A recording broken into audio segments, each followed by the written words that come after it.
Hello दोस्तों, एक बार फिर से मेरे YouTube चैनल में आपका बहुत बहुत स्वागत है। दोस्तों, आज की जो मूवी मैं एक्सप्लेन करने वाला हूँ उसका नाम जेराल्ड्स गेम है और ये 2017 में रिलीज हुई थी। चलिए बिना वक्त गवाए इस मूवी को स्टार्ट करते हैं। और एक कपल को एक दूसरे के साथ कुछ टाइम स्पेंड करने के लिए एक फार्म हाउस पे जाते हुए दिखाया जाता है। रास्ते में इन्हें एक डॉग दिखता है जो कि काफी हंग्री होता है।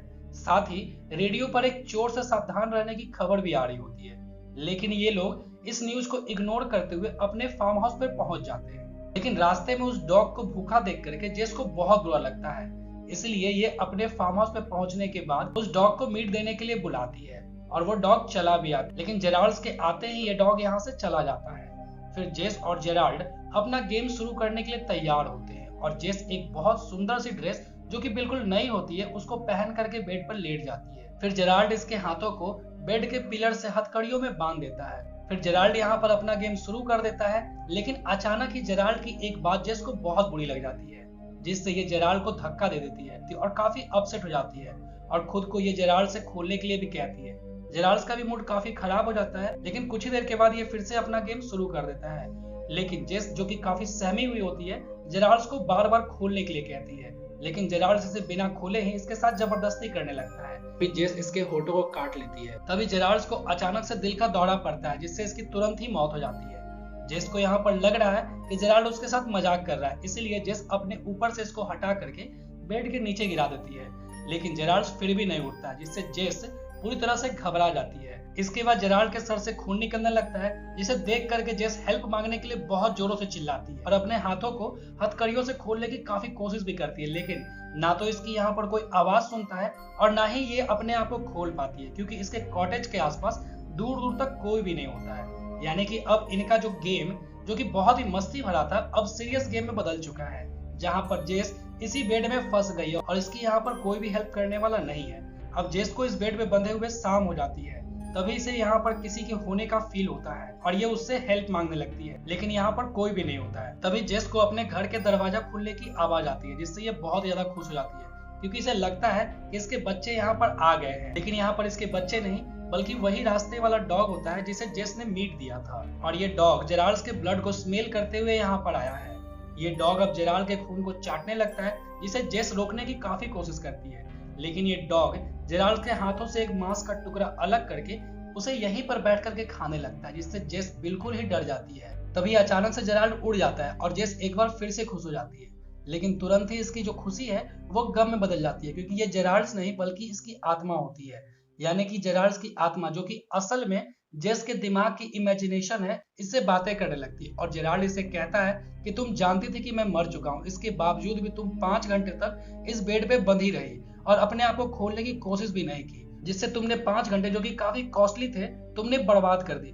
जेस शॉक होकर के इसकी बातों को सुन ही रही होती है। तभी जेराल्ड जेस से कहता है कि अगर तुमने अपने आप को नहीं खोला तो तुम ऐसे ही बेड पर बंधे बंधे मर जाओगी, क्योंकि यहाँ पर आसपास 1 किलोमीटर तक कोई भी तुम्हारी आवाज को सुनने वाला नहीं है और ना ही यहाँ पर कोई सर्वेंट आएंगे और ना ही हमारे बच्चे आएंगे, क्योंकि मैंने पहले ही सब कुछ इंतजाम कर दिया था ताकि हम लोगों को कोई भी डिस्टर्ब ना करे, और इस डॉग के अलावा तुम्हारी यहाँ पर कोई भी आवाज सुनने वाला नहीं है। अब जेस को भी रियलाइज हो जाता है कि इसकी यहाँ पर कोई भी मदद करने वाला नहीं है, इसलिए ये अपने हाथों को खोलने की कोशिश करती है और लकली इसका हाथ बाहर निकल भी जाता है और ये बेड के दूसरे पिलर को तोड़ करके अपने आप को फ्री कर लेती है। लेकिन तभी ये देखती है कि ये भी इसकी कल्पना ही है, यानी कि यहाँ पर जेस को जेराल्ड और जेस दोनों की इमेजिनरी फॉर्म दिखाई देने लगी है, यानी कि जेस हेलुसिनेट होने लगी है। जेराल्ड इसे काफी डराता है कि तुम्हारे यहाँ पर कोई भी हेल्प करने वाला नहीं और तुम इसी तरह से मर जाओ, लेकिन जेस की जो इमेजिनरी फॉर्म है वो इसे काफी हिम्मत देती है कि तुम अपने आप को बचा सकती हो। अब यहाँ पर दोस्तों कहानी के अनुसार हम लोग को थोड़ा सा एडजस्ट होना पड़ेगा, क्योंकि हमारे पास अब दो जेस है, तो जो असली वाली जेस है उसको हम लोग जेस ही कहेंगे, लेकिन जो इसकी इमेजिनरी फॉर्म है उसको हम लोग आईजेस करके पुकारेंगे। तो आईजेस इसे कहती है कि तुम अपने आप को खोलने की कोशिश करो, लेकिन ये कहती है कि मैंने पहले ही ट्राई कर लिया और मैं नहीं खोल सकती हूँ। तभी आईजेस इसे कहती है कि पहले भी तुम्हें इन हथकड़ियों में किसी ने बांधा था और तुमने उसको खोल लिया था, इसलिए तुम इसे भी खोल सकती हो। आईजेस की बातें सुन करके जेस को काफी हिम्मत मिलती है और इसलिए ये फोन लेने की कोशिश करती है, लेकिन जेराल्ड तभी कहता है कि ये फोन चार्ज नहीं है और जेस यहाँ पर फोन तक पहुंच भी नहीं पाती है। फिर आईजेस इसे कहती है कि तुम्हें तब तक अपने आप को जिंदा बचाए रखना होगा जब तक कि कोई तुम्हें ढूंढ न ले।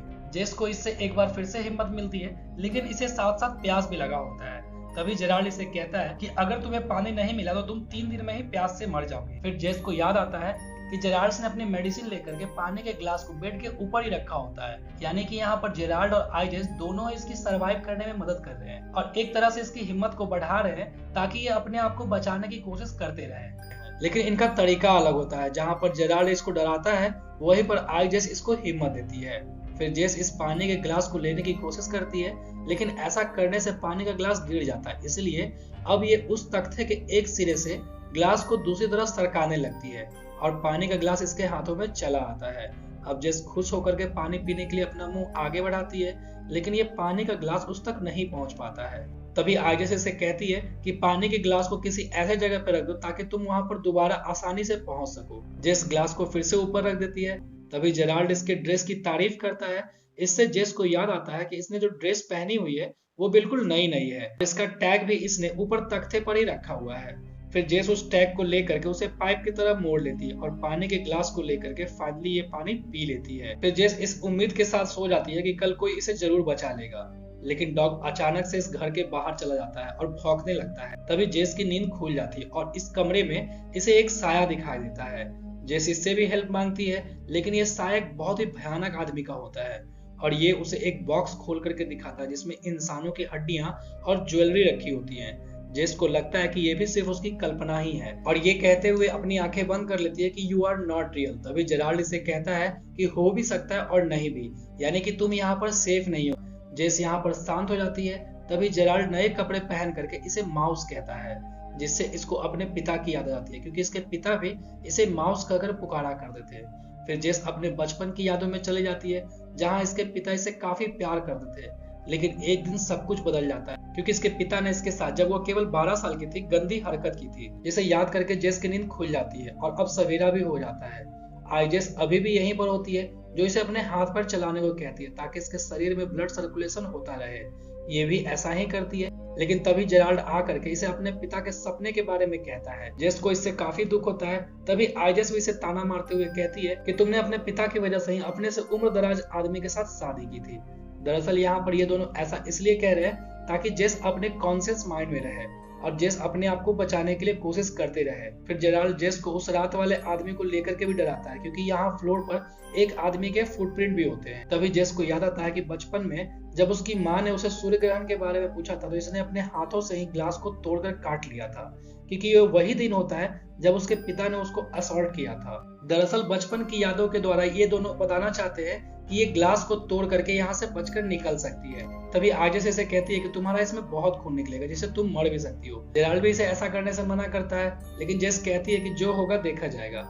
फिर जेस पहले फोन को देखती है, लेकिन ये फोन तक नहीं पहुंच सकती। फिर ये अपने दिमाग के कल्पना यानी कि दोनों को बाय बाय करती है और इसके बाद पानी के ग्लास को लेकर के तोड़ लेती है और कांच के टुकड़ों को लकड़ी के तख्ते में फंसा करके अपने कलाई को काटने लगती है, ताकि खून के बहने के कारण इसका हाथ हथकड़ियों से बाहर निकल सके।